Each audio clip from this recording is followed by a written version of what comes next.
Good morning again, everyone. And I would like to add a bit to what Ridhima just had to say about the man on the stage today.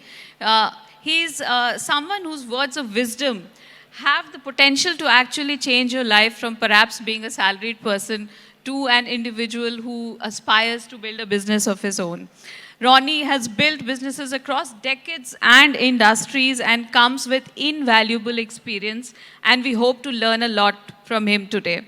We'll talk about his inspiring journey today and the disruptions that are critical for the future. So, Ronnie, welcome to the stage here. Maybe I just thought I'd make an opening comment because I'm actually, nobody here qualifies for retirement. So I don't know why we're all gathered here. Absolutely nobody qualifies. I also believe that when you use the word retirement, it's almost like it's something not in your control and somebody else is handing it out to you, right? And I think the basic concept today, if the world has changed and we're going to talk about AI, we need to talk about change in mindsets and change in how we approach that. So retirement for me is something that was predetermined by somebody else who would determine when you or would not have your time up. And I think that phase is gone in everybody's life. Because today, I know I'm luckily or fortunately or unfortunately, I'm not one of the circle of people here who's selling a financial instrument. So I can talk a little bit more candidly. And all I can say here is genuinely and absolutely the options and the professions that we have for us as we continue into our 50s, 60s, 70s, 80s. Today, I think technology has changed so much. India wants to be a modern country and a developed country by 2047. Hopefully, we'll do that even less. And frankly, of course, the youth will participate. But I think the people who are evolved in life and the maturity is going to play an equal role. You can be a coach, you can be a teacher, you can be a mentor for life. That's a profession nobody can take away from you. You cannot possibly think you're going to retire.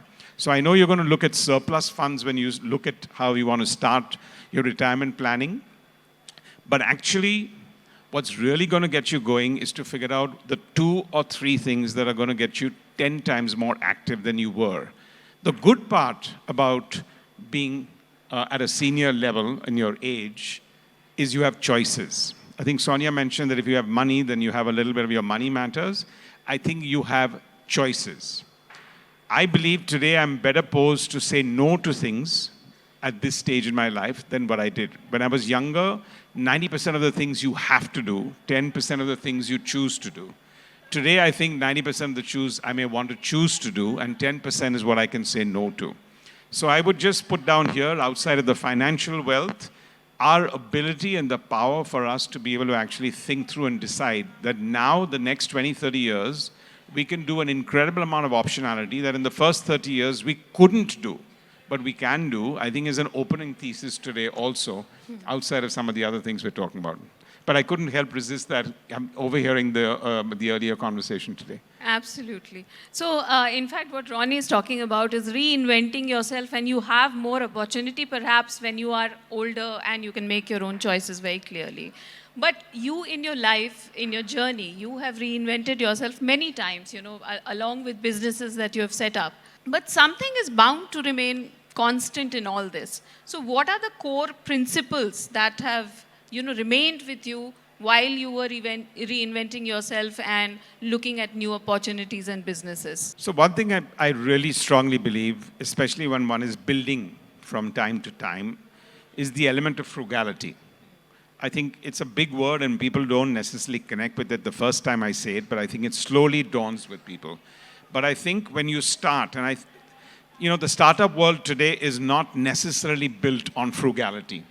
So while there's an incredible amount of passion that goes into that, I worry about the fact that some of the bases, and that is also because the funding ecosystem in some ways has supported it, but in many ways has corrupted it. And I think, therefore, if you really believe that, for me, reinventing yourself, the basic principle is frugality.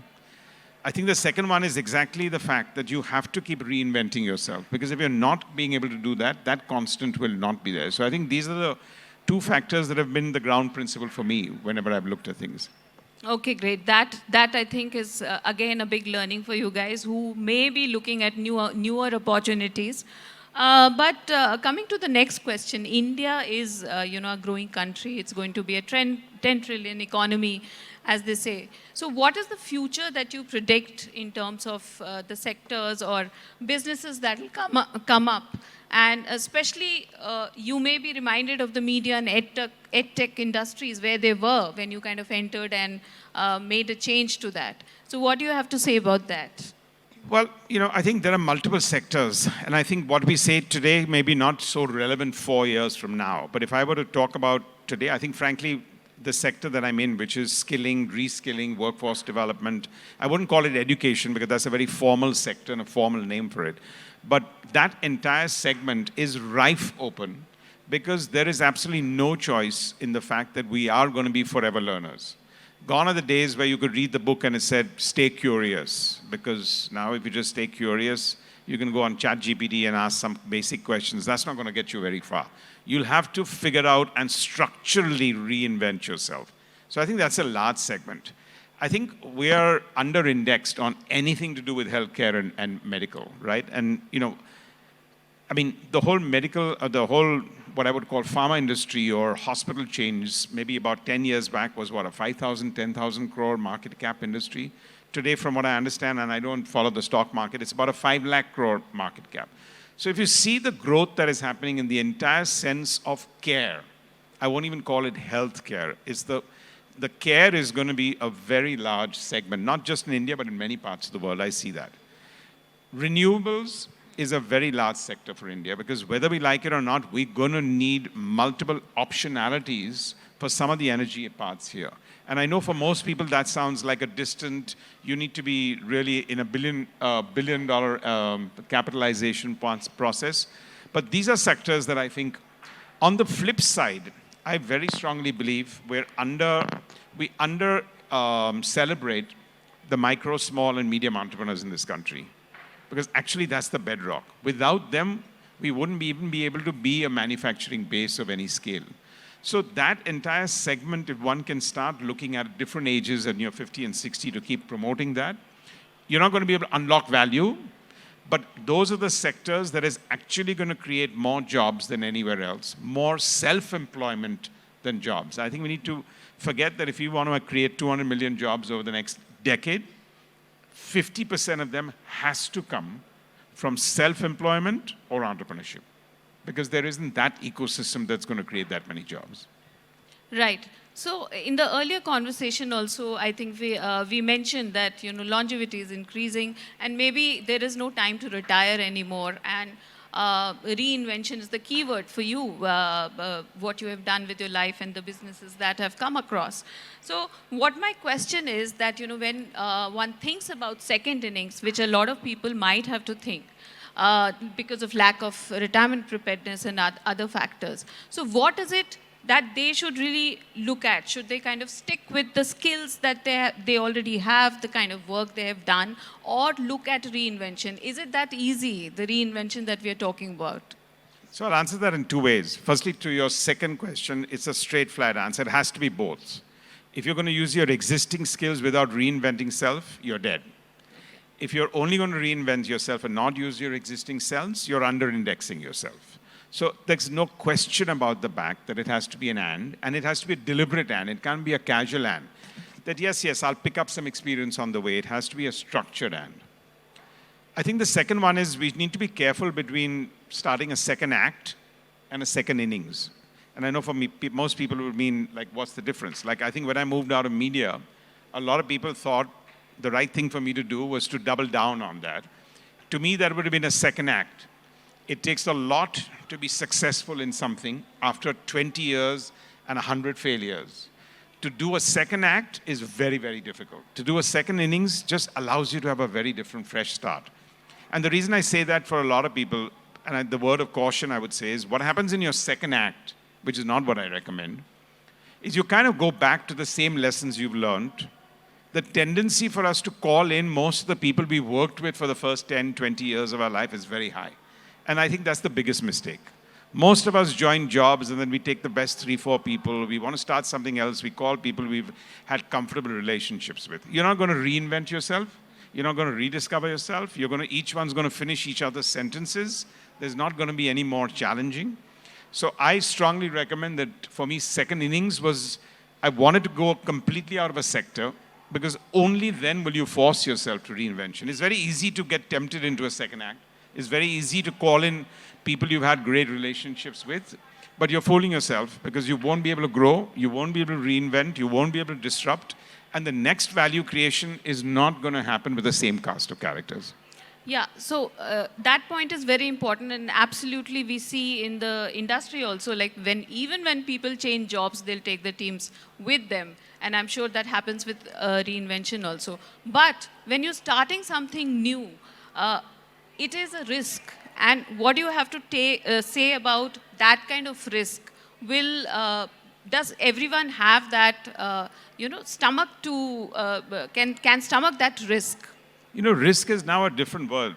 There are no job guarantees. I think anyone thought 10 years back, 20 years back, and all of us would say our parents were in 2 jobs in their whole career. Now everyone's changing job every 2 years. I think COVID has changed the element of how we look at as just health, well-being. So there's risk overall in your overall context of health and well-being. There's risk because there are absolutely no job guarantees. So if you look at some of the elements of where you're going, that risk element is not something that should stop you. If at anything else, it needs to feel that it liberates you to a level that says, how am I going to optimize my resources given the risks? And that's how I would kind of view it. Otherwise, if it's a limiting factor, you're not prepared for what are the things that are anyway staring at you. The risks are around you right now today. And actually non-deciding on that, as we know, is the biggest risk. So it has to be taken in our strides in a way. So coming to the point of AI technology, which we are talking about also today, it is accelerating decisions. It is very, very critical in kind of execution. It's building businesses anew, changing the nature of businesses in a lot of ways.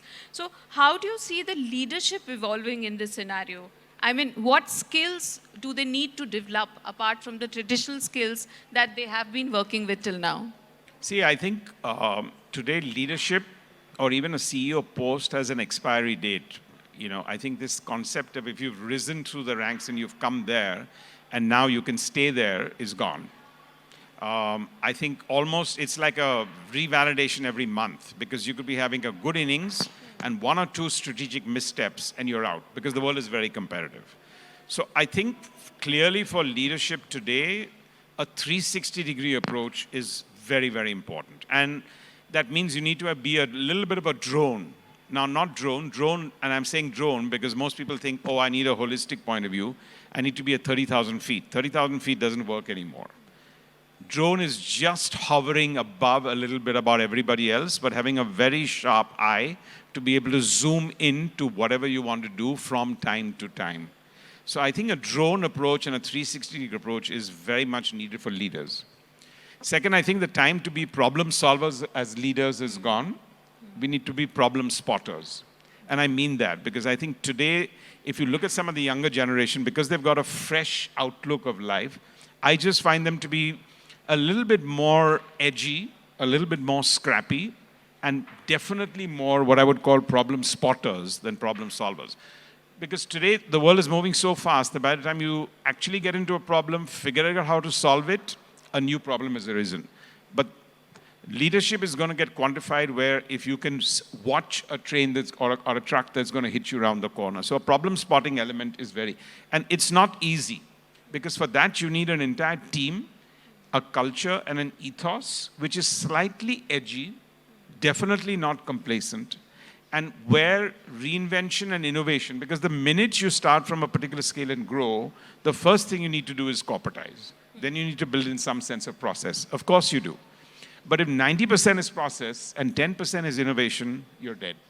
Because you're not going to be able to spot the problems and you're only going to be in problem-solving mode. Right. So industries, of course, are reshaping themselves in various ways because of technology, and you talked about leadership. But when it comes to the middle rung of the executives, the people in their 30s and 40s who may not be in the leadership positions, uh, how do they kind of remain relevant and thrive? Firstly, I think it's a myth that a designation defines leadership. I mean, if you're a manager managing 5 people reporting to you, you're a leader. Because that's the beginning step. Just because you have 5,000 people reporting to you doesn't mean you're a bigger leader or a less leader or a leader. You got 2 people reporting to you, you're a leader. 2 people are looking to you for inspiration, for guidance, for mentorship, for clarity, for instructions to go where you want to go. So I think this concept that you need to be at a particular age and that's when you're going to be there. And look, I think today you've seen that. You've seen dynamic companies, new world companies with larger market cap than 80-year-old companies. And they're all in their 20s and their 30s.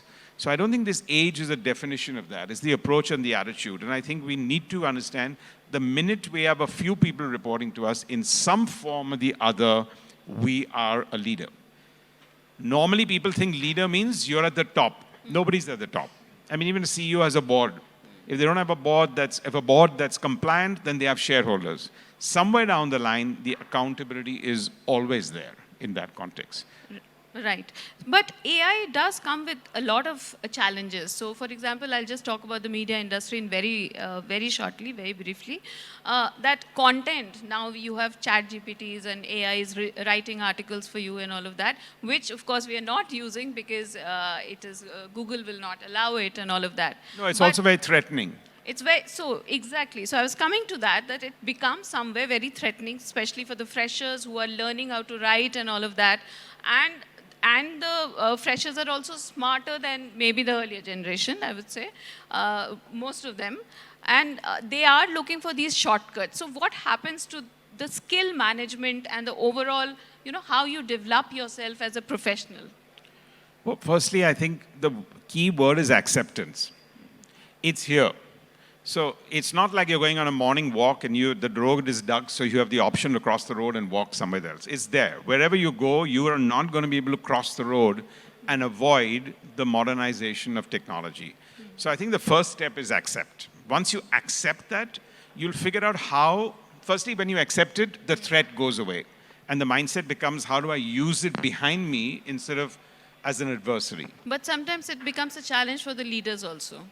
No, I don't think the challenge is in your mind. The challenge is not. As I said, the challenge, if you've already stuck with that situation, if you don't have an optionality and you have to accept it, because not having it is 10 times worse than having it. So if you've accepted that option, that the tailwind that it'll give me will be more than the headwind, you'll start approaching it by saying, how do I embrace it and how do I go forward?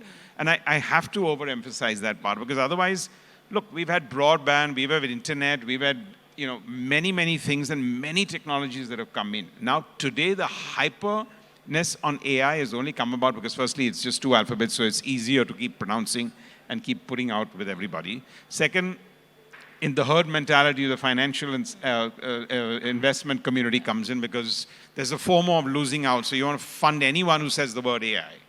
So even in EdTech, 5 years back when some of the other companies that burnt up a lot of money and now are nowhere in EdTech raised money, they used the word tech. Today, if they had to start the word, they'd use AI. So I think those are fads that go there. But fundamentally, the power of what we are looking at with artificial intelligence, machine learning, data analytics, which is how it all started, right? Because all of us looking at data, and then we figured out, my God, we can analyze data in a different manner. And then you went to the next level of it. So first, I think, is just acceptance. Second, there is at least 60 to 70% to gain, and 30 to 40% where you need to plan for what you need to do. And I think if you look at those elements, it's very, very supportive. Third, it is not, personally, I don't think it's going to displace jobs in general. At that moment in time, it can displace a job. But today, you should understand that at least 40% of what you are doing, you don't need to do if you can use some of this technology. the entire element of technology. What does that mean? It means even if you're spending a 14-hour day, maybe you can spend an 11-hour day, but even if you want to spend a 14-hour day, it'll be a much more high-quality day. You'll be smarter in the conference room, in the meeting room. Your possible growth and promotion could be higher.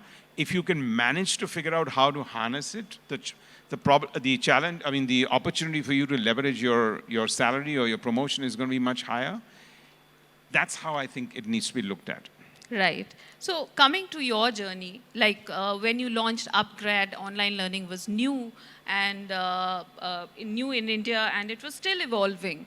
So how has your perspective over lifelong learning over the years has changed in that aspect? See, I think when I started my media business, that was a time it was just very nascent. Nobody could even pronounce what media and entertainment was. The first media investment that came in was from Warburg Pincus, who invested in our company way back. And at that time, we had the Foreign Investment Promotion Board, the FIPB, and they didn't know how to give an approval in media and entertainment. So we got that investment approval under tourism, because we were doing airline in-flight programming for people. So that's how nascent that business was there. Today, I think when you're looking at this whole space, we look at education in a very formal calendared event of school and college. So the forever learning part is an acceptance that almost every 2 to 3 to 4 years, you're going to have to reinvent yourself. And it's not going to come casually. And it's not going to come only with TED Talks. And it's not going to come only with consuming YouTube. You're going to have to do much more. It's an interactive process.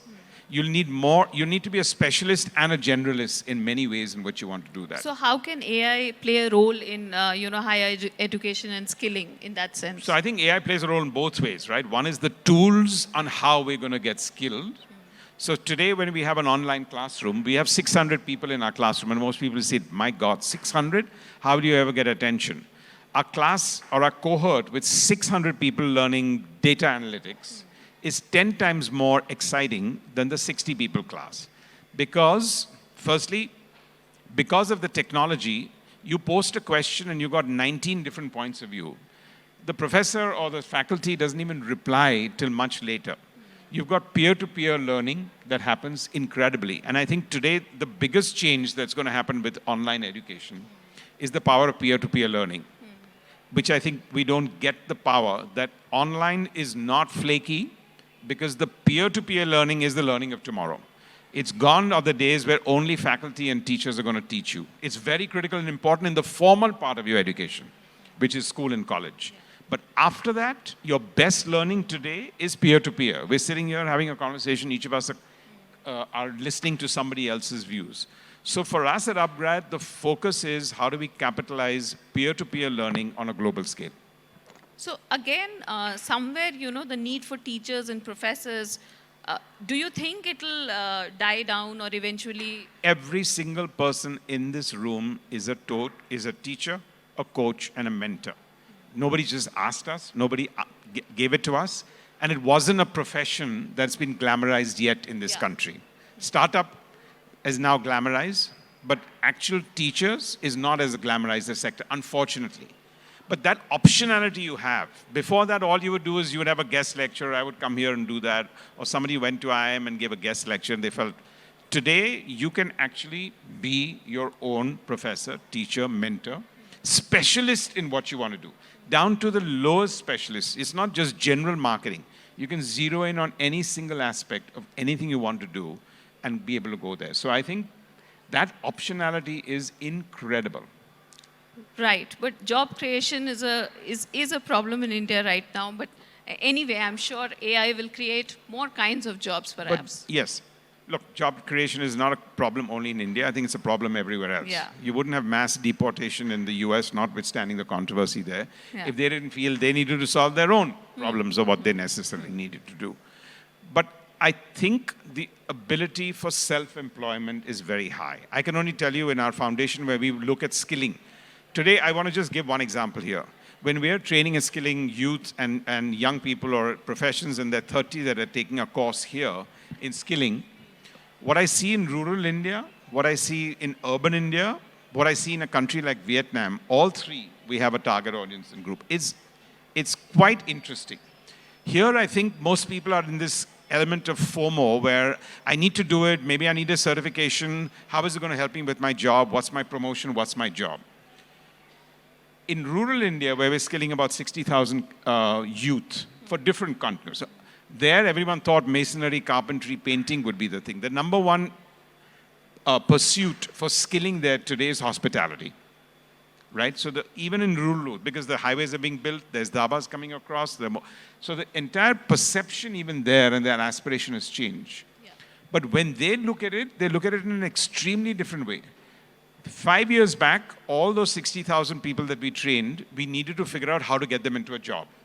And they needed a job 200 kilometers in their radius. Because if you go out of that, they haven't stepped out of the village ever, and they used to come running back. And there used to be mass exodus. A little bit you saw of it during the COVID era. Yeah. Today, 50% of them, we don't need to find them a job. They're self-employed. They're saying, leave it to me, I'll figure it out. So I think that DNA is changing, but needs to change even more. That sense of entitlement, that if I paid for something, somebody needs to give me a job, is not there. It's just not going to be there. Okay. Basically, the nature of employment is changing big time. But you were talking about, your experience with rural background and all of that. Your Swadesh Foundation has done a lot of rural empowerment. What has been your biggest takeaway in terms of the context that we are talking today? Yeah, I mean, we named Swadesh after a movie that we made long back, which at that time wasn't commercially successful, which is why we called it before its time, called Swadesh, where Shah Rukh Khan is working at NASA, comes back, meets his Nani Ma, falls in love, but also lights the bulb in rural India. And I think that's the motto of our vision in Swadesh, is to light the bulb in sort of rural India. Just two things I would say there, two learnings. One, I think we started off at a very, very early stage. So I think this concept of philanthropy, it's a pretty big word. It's a word where you need to have gray hair, you need to have money in your bank, and you need to be able to cut a check. All three are actually archaic and not valid. So I think when we did it, and I remember that because at our first board meeting, people said, but you're not making money, how can you start figuring out what you're going to do on that? And we said, we'll figure that out. So I think what you started as small today, I think is very, very essential, because that giving back balances you. And again, it's an antidote for retirement. I can guarantee you it's an antidote for retirement, because when you're doing something in the not-for-profit space, you cannot think of retirement. You just cannot think of it, because there isn't a timeline that you'll say, I was doing this, or I was running an orphanage, or I was working with a school, or I was giving back, and I can stop that tomorrow. You'll have to just do it till you do it, till you can physically, mentally, emotionally, passionately do it. You will be doing it. So it's very, very empowering. The second one is, we all think that the 600 million people in rural have different aspirations from the urban. Very untrue. And that's really what's exciting for us, because we want to spend time. For us, it's an execution foundation where we spend a lot of time. My wife and I, Zarina and I, go there.